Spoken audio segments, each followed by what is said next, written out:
So basically, it all started in the summer of 2017, and it was about August at that point, so summer was coming to an end, and school was about to start up again.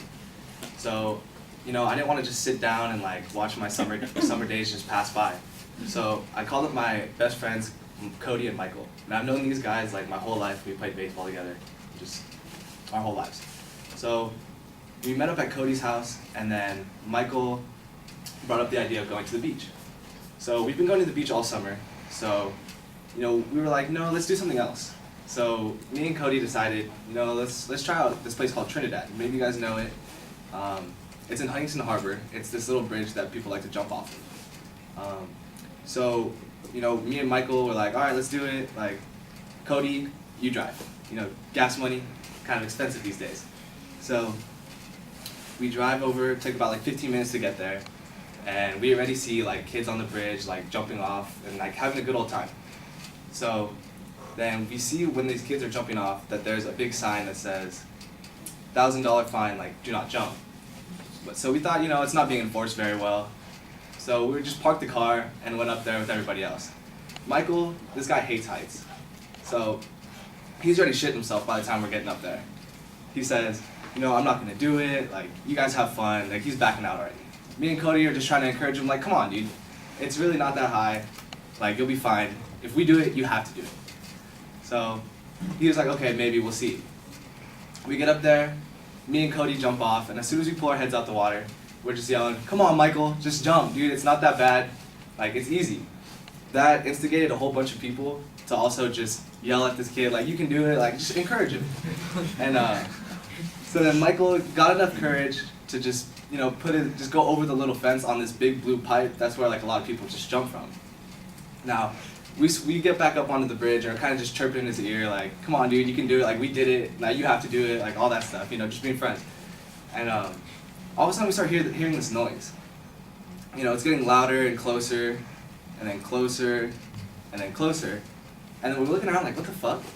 So we see that it's a helicopter just hovering right over us. It's a police helicopter, and over the loudspeaker it's saying do not jump, $1,000 fine, all this stuff.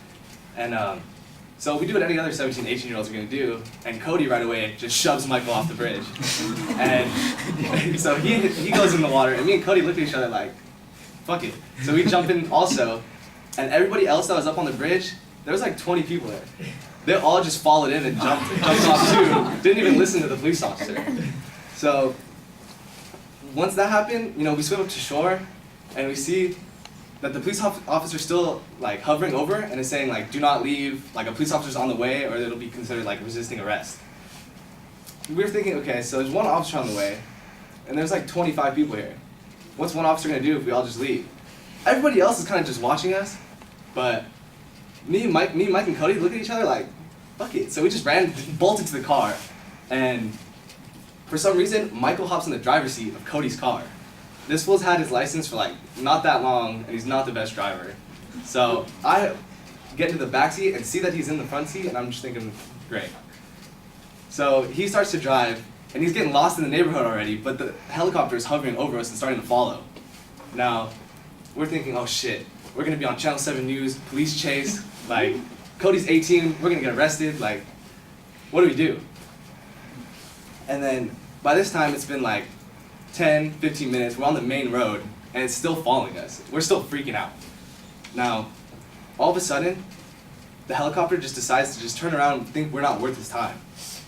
Now, we kind of just have it's silent for a little bit, and we kind of look at each other and just, a big sigh of relief, what the hell just happened? We were just totally tripping out. So we go back to his house, and back to Cody's house, and just knock out for a few hours. And now that memory is something I can always look back on and think back on in the future as I get older, and then possibly even tell my kids about one day. Thank you.